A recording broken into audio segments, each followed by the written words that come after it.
আৰু আজিৰে পৰা আৰম্ভ দ্বিতীয় বাৰ্ষিক সোণোৱাল কছাৰী সাহিত্য সভা ধেমাজিৰ আমুলগুৰিৰ ভোগালী সমন্বয় ক্ষেত্ৰত উখল মাখল পৰিৱেশ পুৱা অধিৱেশনস্থলী আৰু মূল তোৰণ উদ্বোধনৰ পিছতে আৰম্ভ হয় আজিৰ দিনটোৰ কাৰ্যসূচী জনগোষ্ঠীটোৰ সাহিত্য সম্পৰ্কীয় কেইবালানিও আলোচনা চক্ৰ অনুষ্ঠিত হ'ব আজিৰ দিনটোত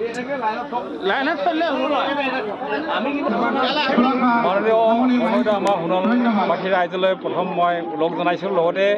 আজি সাংবাদিকসকলে যিটো আমাক প্ৰশ্ন কৰিছে এইটো হ'ল আমাৰ পূৰ্বপক্ষীয় এটা নিয়ম সোণোৱাল কছাৰীসকলে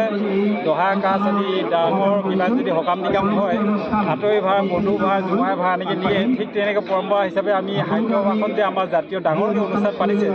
তাত আমি ইমঠি ৰাইজে খাওক বুলি আমি সহযোগিতা হিচাপে এই কুকুৰা পাওঁ বা হাঁহ পাওঁ যি পাওঁ আমি মানে সহযোগিতা কৰি ইয়াত যোগ দিবলৈ আহিছোঁ। কিমানখন গাঁও আমাৰ এনেকৈ ধেমাজি জিলাত 87খন গাঁও আছে। প্ৰতিখন গাঁৱৰ পৰা তেনেকৈ আহিব বুলি আমি আশা কৰিছোঁ আৰু আহিছে বুলি আমি দেখিছোঁ।